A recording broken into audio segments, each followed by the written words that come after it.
Welcome to my class, and our chapter is Constitutional Design in SST Civics for class 9.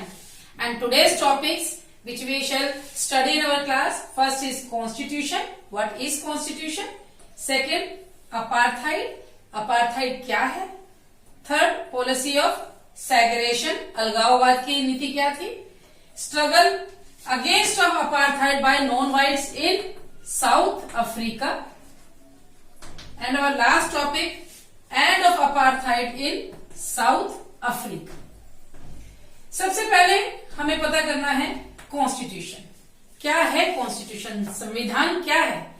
Constitution is the supreme law of a country. किसी भी देश के सबसे बड़े कानूनों को कॉन्स्टिट्यूशन यानी कि संविधान कहा जाता है। It contains how the government is elected, who are the rulers, what are the rights of a citizen, how government should work, government कैसे काम करेगी, जनता के क्या अधिकार हैं, सरकार कैसे चुनी जाएगी, किसके पास क्या काम करने की पावर है। All these rules regulations are mentioned in Constitution. These are called supreme laws as there is no one above than these laws. इन्हें supreme law इसलिए कहा जाता है क्योंकि इन लॉ से ऊपर कोई भी नहीं होता, कोई पर्सनालिटी, राष्ट्रपति, प्रधानमंत्री, कोई भी इन लॉ से ऊपर नहीं होता। तो आज के इस टॉपिक में कॉन्स्टिट्यूशन में हम पढ़ेंगे कि how the constitution is design in different countries, कैसे कॉन्स्टिट्यूशन बनाया जाता है, what is the procedure of constitution designing in India, why we need constitution, what is the importance of constitution, ये सब हम इस चैप्टर में पढ़ेंगे। What are the values which shapes the constitution designing, कौन कौन सी गाइडिंग वैल्यू है जिनके बेस पर किसी कॉन्स्टिट्यूशन को डिजाइन किया जाता है। But first of all we take an example, most recent example of constitutional designing, that is the constitution of South Africa. South Africa African continent में एक देश है which were under the control of white government, white people. जैसे India में, भारत में अंग्रेज, Europeans, अंग्रेज वगैरह इंडिया में आए और यहीं पर उन्होंने रूल करना शुरू किया। Same as in South Africa white people came from different parts of European continents and captured it, इसको अपने कब्जे में कर लिया। बस बेसिक डिफरेंस क्या था कि इंडिया में they were not the local rulers, they are appointed by the government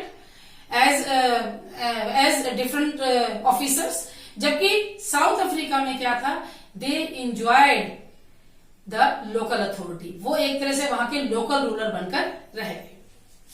actually उन्होंने एक नई पॉलिसी अडॉप्ट करी, that was the policy of apartheid, रंग भेद नीति। क्या थी ये रंग भेद नीति, क्या था apartheid?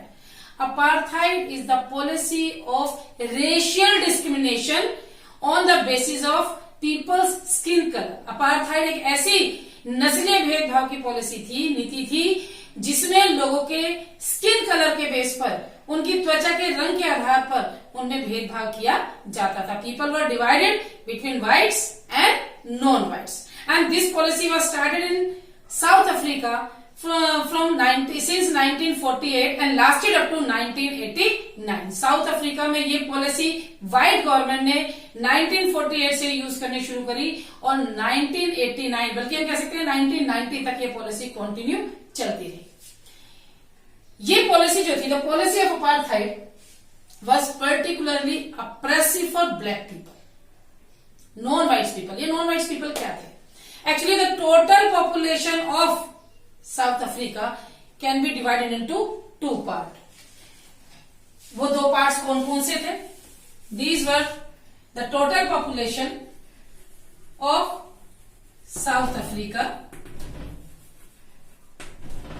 classified in two parts, whites and non-whites. पूरी जनसंख्या को दो हिस्से में बांटा गया, व्हाइट्स, गोरे लोग, और नॉन व्हाइट, जो गोरे नहीं थे। नॉन व्हाइट्स में आगे तीन तरह के लोग थे। वो तीन तरह के लोग कौन कौन से थे? फर्स्ट, द नेटिव पीपल, जो वहां के मूल निवासी थे, native people of South Africa, which are also called blacks, जिन्हें ब्लैक्स भी कहा जाता, अश्वेत कहा जाता था। Second were coloured people. Coloured people कौन थे? Colored people were mainly those people whose one of the parents is white and one of the parents is black. उन लोगों को कलर्ड पीपल कहा गया जिसके पेरेंट्स में से कोई एक व्हाइट था और एक नॉन व्हाइट था। And third were migrated Indian. Migrated Indian कौन से थे? The Indians who were migrated from India to South Africa. वे लोग जिन्हें इंडिया से साउथ अफ्रीका ले जाया गया, आइदर बाय ब्रिटिश गवर्नमेंट और बाय देयर ओन। या तो वे उन्हें ब्रिटिश गवर्नमेंट इंडिया से वहां लेकर गई या वो अपनी मर्जी से साउथ अफ्रीका में थे। So all these people combinedly call non whites. Non whites में कौन कौन से थे? Natives means blacks, second coloured people whose one of the parents is white and one of the parents is non-white, and third are migrated Indian, Bharat से गए हुए लोग। The blacks were 3/4 of the total population। इसमें से जो blacks थे वो पूरी पॉपुलेशन की 3/4 यानी कि 75% थे।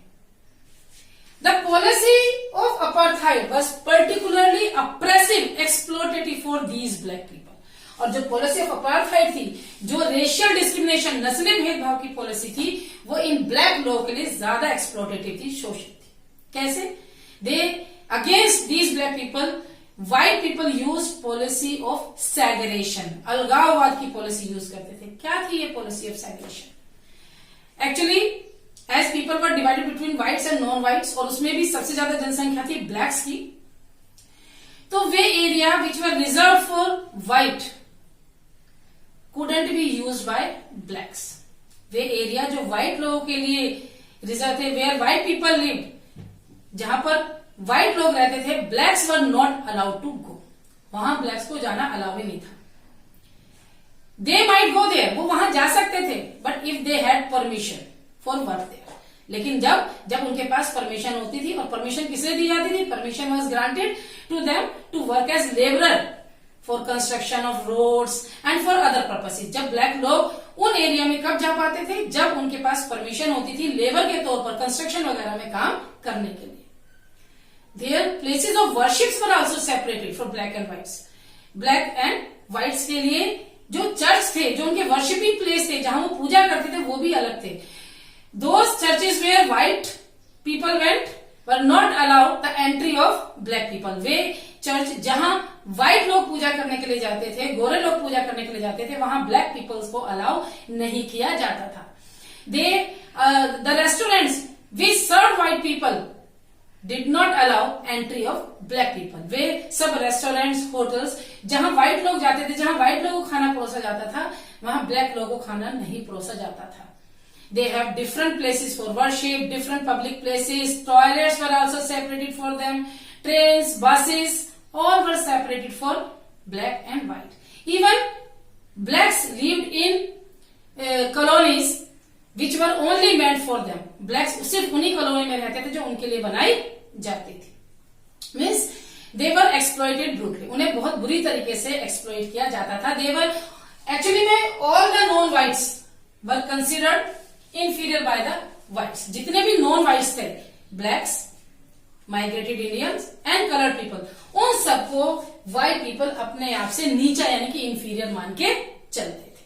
So that was known as policy of segregation. अलगाववाद था, जहां व्हाइट्स और नॉन व्हाइट, स्पेशली ब्लैक को व्हाइट से बिल्कुल सेपरेट कर दिया जाता था। Non whites did not have right to vote. जो नॉन व्हाइट्स थे, इंडियंस थे या कलर्ड पीपल थे या ब्लैक पीपल थे, they did not have right to vote. उन्हें वोट देने का भी अधिकार नहीं था, वो वोट नहीं डाल सकते थे। Government was formed by the white people, elected by the white people only, and different atrocities were done on with these non whites. इन नॉन व्हाइट्स के साथ बहुत सारे एट्रिसिटीज यानी कि जुल्म और सितम किए जाते थे। देन पीपल प्रोटेस्टेड, लेकिन लोगों ने धीरे धीरे इसका प्रोटेस्ट करना शुरू किया, स्पेशली सिंस 1950 से लोगों ने इसका प्रोटेस्ट करना शुरू किया। कैसे किया? People, black people, white, non white people marched, organised marches, मोर्चे निकाले गए। दे ऑर्गेनाइज स्ट्राइक्स, उन्होंने स्ट्राइक ऑर्गेनाइज करी at different places. Even violent clashes were taken place, many leaders participated in protest marches and protest movement launched in South Africa. For example, Nelson Mandela, a great personality of South Africa and a great follower of Gandhi ji. He went to jail in 1964 for 28 years. 28 सालों तक Nelson Mandela jail में रहे और क्या charge लगाया गया था? With the charge of ट्रीसन, कि उन्होंने देशद्रोह किया है, कि वो कोशिश कर रहे हैं, was trying to overthrow the white government, कि व्हाइट गवर्नमेंट को उखाड़ने की, फेंकने की, उखाड़ कर देश से निकालने की कोशिश कर रहे हैं. और वो रिपन आइलैंड पे जो सबसे ड्रेडफुल जेल थी, वहां 28 सालों तक रहे. 28 साल बाद वो 1992 में वो उस जेल से बाहर निकले. लेकिन कब? when apartheid was ended, when rule of white government was ended in South Africa. लेकिन वो कैसे हुआ? People protested. लोगों ने प्रोटेस्ट किया. जैसे मैंने बताया, Nelson Mandela played an important role. Second, ANC, African National Congress, an umbrella organization, an umbrella party was established. African National Congress नाम से एक अम्ब्रेला ऑर्गेनाइजेशन, बड़ी ऑर्गेनाइजेशन बनाई, which forced all the movements, all the protest against the white government under one umbrella. जिसने जितने भी movement, छोटे छोटे मूवमेंट चलाए जा रहे थे, छोटी छोटी कोशिशें की जा रही थी, इस मूवमेंट को चलाने की जिम्मेदारी उस ANC यानी कि अफ्रीकन नेशनल कांग्रेस ने ली. That was the umbrella organisation. कौन थे इसके member? This was joined by not only by non whites, ना केवल इसमें नॉन व्हाइट्स थे, but some of the liberal minded white people were also participated with ANC. बहुत सारे व्हाइट पीपल जो लिबरल माइंडेड थे, जो खुले दिमाग के थे, who were sensitized, जो सेंसिटाइज थे, and found that this policy is unjust, जिसका ये मानना था कि अपार्थाइड पॉलिसी अनजस्ट है, अन्यायपूर्ण है. They also participated in this freedom struggle with the help of ANC. It was also joined by many trade unions, कई सारी वर्कर्स की यूनियन ने इसको ज्वाइन किया, मैंने communist party and other political parties of South Africa. लगातार struggle चलता रहा फ्रॉम 1948 से लेकर और 1990 में बदलाव आया. The policy of apartheid implemented by South African white government was not only protested inside the country but it was also protested at the international level. जो व्हाइट गवर्नमेंट की ये अपार्थाइड पॉलिसी थी, रेशियल डिस्क्रिमिनेशन की policy थी, जिसमें रंग के आधार पर, स्किन कलर के बेस पर भेदभाव किया जाता था, इसका प्रोटेस्ट न केवल साउथ अफ्रीका के अंदर था बट एट इंटरनेशनल लेवल, अंतरराष्ट्रीय स्तर पर भी इसको अनजस्ट माना गया. Many of the countries at international level denounced this policy unjust. बहुत सारे देशों ने इंटरनेशनल लेवल पर इस पॉलिसी को अनजस्ट माना, अन्यायपूर्ण माना. जैसे बहुत से देशों ने, many of the countries boycotted south African white government. कैसे? जैसे साउथ अफ्रीका की जो क्रिकेट टीम आती थी, उसे किसी भी वर्ल्ड कप में या इंटरनेशनल लेवल पर खेलने नहीं दिया जाता था. कारण क्या था? Most of the members of this cricket team were whites and black people, non-white people were not allowed to have their position in this team. So it was also not allowed. ये एक international तरीका था south Africa की white government को ये समझाने के लिए कि अपार्थाइड पॉलिसी गलत है, इसको हटाया जाना चाहिए. As protest marches were taking vigorously in South Africa, the South African white government realized that it couldn't continue its rule in South Africa. अब जैसे जैसे ये प्रोटेस्ट, ये विरोध बढ़ता चला गया, जैसे जैसे लोगों ने कोशिशें बढ़ानी शुरू करी, जैसे जैसे स्ट्रगल बढ़ता चला गया व्हाइट गवर्नमेंट और अपार्थाइड पॉलिसी के खिलाफ, तो सरकार को ये महसूस हुआ कि अब वो इस पॉलिसी को लंबे समय तक नहीं चला सकते, अब वो इस पॉलिसी के साथ इस देश में ज्यादा समय तक रूल नहीं कर सकते. So they decided to make South Africa free from the white rage following apartheid policy. तो उन्होंने डिसाइड किया कि अब लंबे समय तक, क्योंकि अपार्थाइड पॉलिसी फॉलो नहीं की जा सकती, ये सिस्टम फॉलो नहीं हो सकता, व्हाइट गवर्नमेंट फॉलो नहीं हो सकती है. So they decided to give up and they gave a new way for the formation of democratic government in South Africa in 1994. क्या हुआ? कब हुआ ना ये 1994? on 26th April 1994, the flag of Republic of South Africa was unfurled.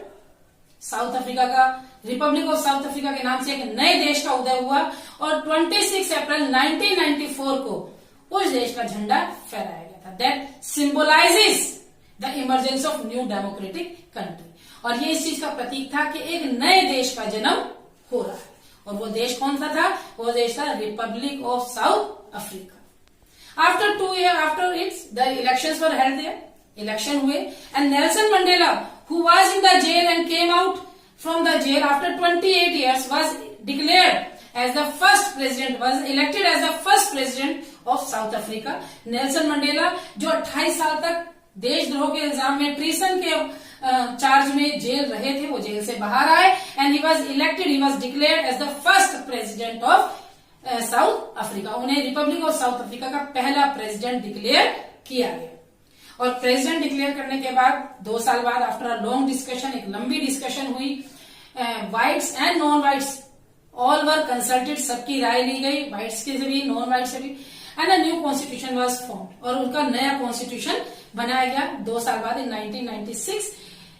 That constitution is known as the world's best and unique constitution. इसे पूरे संसार का सबसे यूनिक और सबसे हम लोग कह सकते हैं कि अद्भुत और सबसे रिसेंट कॉन्स्टिट्यूशन माना गया.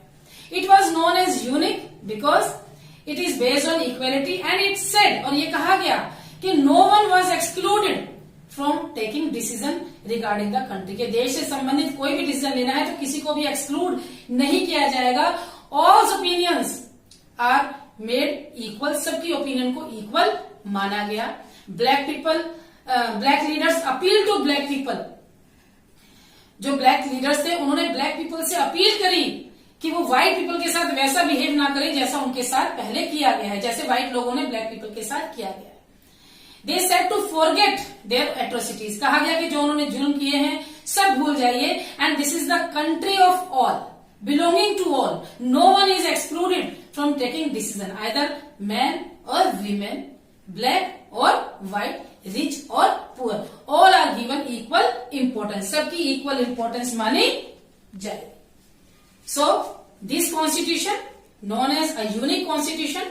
Nelson Mandela see this constitution as a rainbow of different culture, different language and people living with different variation of life. के नेल्सन मंडेला ने माना कि ये एक रेनबो की तरह से, इंद्रधनुष की तरह से, जैसे इंद्रधनुष में अलग अलग रंग होते हैं और सब मिलाकर एक साथ एक सुंदर दृश्य प्रस्तुत करते हैं, ऐसे साउथ अफ्रीका कॉन्स्टिट्यूशन जो है साउथ अफ्रीका के सभी लोगों को बराबरी का अधिकार देता है, चाहे वो आदमी है, औरत है, गोरा है, काला है, नॉन व्हाइट्स है, सबको एक जैसी डेमोक्रेटिक वैल्यू देने की बात करता है.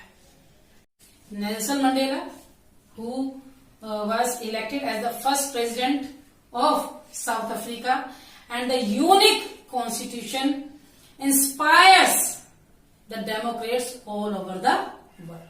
So this is the end of today's class. Stay safe, stay healthy, stay blessed, and share, like and subscribe my video.